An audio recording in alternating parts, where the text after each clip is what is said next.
કૃષિ મિત્ર news channel અંદર આપનું સ્વાગત છે। મહત્વના સમાચાર લઈને આવી ગયા છીએ। નો મોટો નિર્ણય તો 10,000 કરોડનું રાહત પેકેજ જાહેર તો ખેડૂતોના દેવા માફ થઈ જશે તો લાખોપતિ બનવા કરી નાખો આ કામ। અને મિત્રો જાણીશું 15 મોટા સમાચાર। એ પહેલા ગુજરાતના જે પણ મિત્રો આપણી આ યુટ્યુબ ચેનલમાં નવા છે તેને વિનંતી કરીશ કે આપણી આ ચેનલને સબસ્ક્રાઇબ કરી લે, જેથી કરીને મિત્રો દિવસભરના કામના અને લોકોપયોગી સમાચાર તમને આપણી આ ચેનલના માધ્યમથી સૌથી પહેલા મળી જાય। તો મિત્રો વાત કરીએ આજના સૌથી પહેલા સમાચારને લઈને તો ખેડૂતોએ ફરી શરૂ કર્યું રવિ પાકનું વાવેતર। મિત્રો કમોસમી વરસાદ બાદ સરકારે 10,000 કરોડનું રાહત પેકેજ જાહેર કર્યું છે। ગાંધીનગર જિલ્લાના ખેડૂતોએ માવઠાના માર છતાં બટાટા, તમાકુ, રાય અને ચણા જેવા રવિ પાકોનું ફરી વાવેતર શરૂ કર્યું છે। વરસાદને કારણે તૈયાર બિયારણ બગડી જતા ખેડૂતોને મોટો ખર્ચ માથે પડ્યો હતો, જેમને જમીન પાણીથી તરબોળ હોવાથી ગત વર્ષની સરખામણીએ બટાટા વાવેતર આ વર્ષે અડધું પણ નથી થયું। જિલ્લામાં અત્યાર સુધીમાં કુલ 3,578 હેક્ટરમાં બટાટાનું વાવેતર થયું છે। ત્યાર પછી મિત્રો મહત્વના સમાચાર વિશે આગળ વાત કરીએ તો આ રાજ્યમાં ખેડૂતોનું દેવું માફ। મિત્રો મહારાષ્ટ્ર રાજ્યના ખેડૂતો માટે આખરે મોટો રાહત આપવાનો નિર્ણય રાજ્ય સરકારે લઈ લીધો છે। 30 જૂન 2026 સુધીમાં રાજ્યના તમામ પાત્ર ખેડૂતોની દેવા માફી પૂરી કરી દેવામાં આવશે તેવી જાહેરાત મુખ્યમંત્રી દેવેન્દ્ર ફડણવીસે કરી છે। તેમણે વિશ્વાસ વ્યક્ત કર્યો છે કે સરકાર આર્થિક મુશ્કેલીમાં હોવા છતાં ખેડૂતોની સાથે મક્કમપણે ઊભી છે। આ નિર્ણય પૂર્વ ધારાસભ્ય અને આંદોલનના નેતા બચ્ચુ કડુ અને તેમના પ્રતિનિધિ મંડળ સાથે મુંબઈમાં 2 કલાકથી વધુની ચર્ચા પછી લેવામાં આવ્યો છે। મિત્રો વિશેષ વાત એ છે કે ખેડૂતોની દેવા માફી માટે ઉચ્ચાધિકાર સમિતિ સ્થાપિત કરવાનો સરકારી નિર્ણય તેમની બેઠક દરમિયાન લેવામાં આવ્યો હતો। તેથી આ બેઠક અને ત્યાર પછી થયેલી જાહેરાતોના રાજકીય અને કૃષિ ક્ષેત્રે મોટું મહત્વ પ્રાપ્ત થઈ ગયું છે। મિત્રો મહારાષ્ટ્રની અંદર આપણા ગુજરાતની જેમ વરસાદ પડ્યો છે અને તેમને નુકસાન થયું છે। જોકે મિત્રો તેમની સરકારે ખેડૂતોનું દેવું માફ કરવાનો નિર્ણય લીધો છે અને 30 તારીખ એટલે કે 30 જૂન 2026 સુધીમાં તમામ ખેડૂતોના દેવા માફ કરી દેવામાં આવનાર છે। તો મિત્રો ગુજરાતની અંદર ખેડૂતોના દેવા માફ કેમ નથી થતા? મોટા મોટા ઉદ્યોગપતિઓના દેવા માફ કરી નાખવામાં આવે છે તો ખેડૂતોના દેવા માફ કેમ નથી થતા?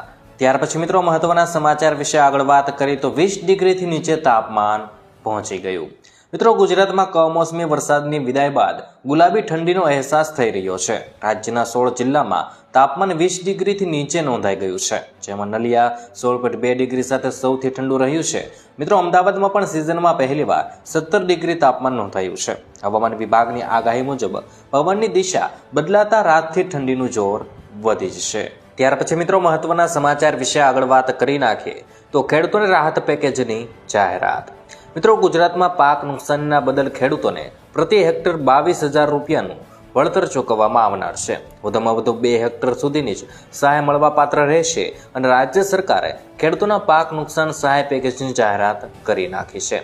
મિત્રો કૃષિ મંત્રીએ ખેડૂતોને માટેના રાહત પેકેજની વિગતો જાહેર કરતા જણાવ્યું હતું કે કમોસમી વરસાદના કારણે રાજ્યના 16,500 ગામમાં ખેડૂતોને 44 લાખથી વધુ હેક્ટરના વાવેતરમાં નુકસાન થયું છે। 9,815 કરોડ રૂપિયાનું રાહત પેકેજ જાહેર કરાયું છે, જેમાં કોઈ પણ ખેડૂત જેને નુકસાન થયું છે તે બાકાત રહેવાનો નથી। આમ ખેડૂતોને પ્રતિ હેક્ટર 22,000 રૂપિયા 2 હેક્ટરની મર્યાદામાં એટલે કે 44,000 સુધી સહાય અપાશે। મિત્રો પિયત બિન પિયતોનો નિયમ લાગુ નથી કરવામાં આવ્યો। ત્યાર પછી મિત્રો મહત્વના સમાચાર વિશે આગળ વાત કરીએ તો ખેડૂતોના માથે 56,000નું દેવું। મિત્રો સમગ્ર ગુજરાતમાં ખેડૂતોની હાલત વધુને વધુ દયનીય બની રહી છે। તેનું કારણ છે કે આવક ઓછી અને ઉત્પાદન ખર્ચ વધી રહ્યો છે। આ ઉપરાંત મિત્રો વધતી મોંઘવારીના કારણે હવે ખેતી કરવી પણ મોંઘી થઈ રહી છે। તેમાં કુદરતી થપાટ વાગતા ખેડૂતો આર્થિક રીતે પાયમાલ થઈ ગયા છે। મિત્રો ખેડૂતોની આવક બમણી થશે તેવી ગુલબાંગો પોકારવામાં આવે છે, ત્યારે ઉલટાનું ખેડૂતોની આર્થિક દશા વધુ ને વધુ કથળી બની રહી છે। મિત્રો દરેક સિઝનમાં મોંઘું બિયારણ, જંતુનાશક દવા, ખાતર ઉપરાંત ખેત મજૂરી પાછળ ખર્ચ કર્યા પછી પાક ઉત્પાદનના પૂરતા પૈસા નથી મળતા। મિત્રો મજૂર વશ ખેડૂતને ઓછા ભાવે જણસ વેચવી પડી રહી છે। દર સિઝનમાં મિત્રો વાવેતર પહેલા જ ખેડૂતોને બેંક ધિરાણ લેવું પડે તેમ છે। મિત્રો ખેડૂતો 7% વ્યાજ વધુમાં વધુ 3 લાખ સુધીની લોન લઈ શકે છે. ત્યાર પછી મિત્રો મહત્વના સમાચાર વિશે આગળ વાત કરીએ તો વાલીઓ પર વધશે બોજ. મિત્રો માધ્યમિક ઉચ્ચતર માધ્યમિક શિક્ષણ બોર્ડ એટલે કે GSHEB ધોરણ 10 અને 12ની પરીક્ષા ફીમાં 5% વધારો કર્યો છે. ધોરણ 10ની ફી 425 રૂપિયા, ધોરણ 12 સામાન્ય પ્રવાહની 590 રૂપિયા અને વિજ્ઞાન પ્રવાહની 725 નક્કી કરવામાં આવી છે. છેલ્લા 3 વર્ષમાં કુલ 20% વધારો નોંધાયો છે અને આ વધારાથી લાખો વિદ્યાર્થીઓ અને વાલીઓ પર આર્થિક બોજ પડશે. મિત્રો બોર્ડનું કહેવું છે કે ફી વધારો પરીક્ષા ખર્ચ અને મોંઘવારીને ધ્યાનમાં રાખીને કરવામાં આવ્યો છે. ત્યાર પછી મિત્રો મહત્વના સમાચાર વિશે આગળ વાત કરીએ તો આ એપ્લિકેશનથી બનશો લખપતિ. મિત્રો ભારત સરકારની સત્તાવાર એપ્સ હવે કમાણીનો નવો રસ્તો બની રહી છે. ઈ-નેમ એપ દ્વારા ખેડૂતોને 1000થી વધુ ડિજિટલ મંડીઓમાં ઓનલાઈન વેપાર કરવાની તક મળે છે, જેમાં દર મહિને 2 લાખથી 10 લાખ સુધીની આવક શક્ય છે. મિત્રો ONDC એપ વેપારીઓને પોતાના ઓનલાઈન સ્ટોરથી ઓછી કમિશન સાથે પ્રોડક્ટ વેચવાની તક આપે છે, જ્યારે સ્ટાર્ટઅપ ઇન્ડિયા એપ નવા ઉદ્યોગકારોને 20થી 50 લાખ સુધીનું ફંડિંગ અને માર્ગદર્શન પૂરું પાડતી હોય છે. ત્યાર પછી મિત્રો મહત્વના સમાચાર વિશે આગળ વાત કરીએ તો 22 અને 24 કેરેટ સોનું થયું સસ્તું. મિત્રો 8 નવેમ્બરના રોજ એટલે કે ગઈકાલે દેશમાં સોનાના ભાવમાં ફરી ઘટાડો નોંધાયો હતો. અમદાવાદ, સુરત, રાજકોટ અને વડોદરામાં 22 કેરેટ સોનાનો 1,11,890 રૂપિયા અને 24 કેરેટ સોનાનો ભાવ 10 ગ્રામ 1,22,060 રૂપિયા મજબૂત થવા અને US-ચીન વેપાર ઘટવાથી સોનાની માંગ ઘટી રહી છે. મિત્રો ચાંદીનો ભાવ પણ ઘટીને 1,52,400 રૂપિયા પ્રતિ કિલો થઈ ગયો છે. મિત્રો નિષ્ણાંતોના મતે જણાવ્યા મુજબ આવતા દિવસોમાં સોનામાં 10,000 સુધીનો વધુ ઘટાડો થવાની શક્યતા દર્શાવાય છે. ત્યાર પછી મિત્રો મહત્વના સમાચાર વિશે આગળ વાત કરીએ તો આ રાજ્યમાં ખેડૂતોનું દેવું માફ. મિત્રો મહારાષ્ટ્ર રાજ્યના ખેડૂતો માટે આખરે મોટો રાહત આપવાનો નિર્ણય રાજ્ય સરકારે લઈ લીધો છે. 30 જૂન 2026 સુધીમાં રાજ્યના તમામ પાત્ર ખેડૂતોની દેવા માફી પૂરી કરી દેવામાં આવશે તેવી જાહેરાત મુખ્યમંત્રી દેવેન્દ્ર ફડણવીસે કરી છે.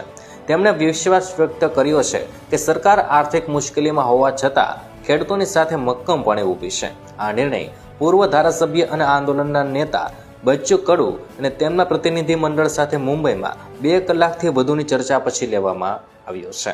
મિત્રો વિશેષ વાત એ છે કે ખેડૂતોની દેવા માફી માટે ઉચ્ચ અધિકાર સમિતિ સ્થાપિત કરવાનો સરકારી નિર્ણય તેમની બેઠક દરમિયાન લેવામાં આવ્યો હતો. તેથી આ બેઠક અને ત્યાર પછી થયેલી જાહેરાતોના રાજકીય અને કૃષિ ક્ષેત્રે મોટું મહત્વ પ્રાપ્ત થઈ ગયું છે. મિત્રો મહારાષ્ટ્રની અંદર આપણા ગુજરાતની જેમ વરસાદ પડ્યો છે અને તેમને નુકસાન થયું છે.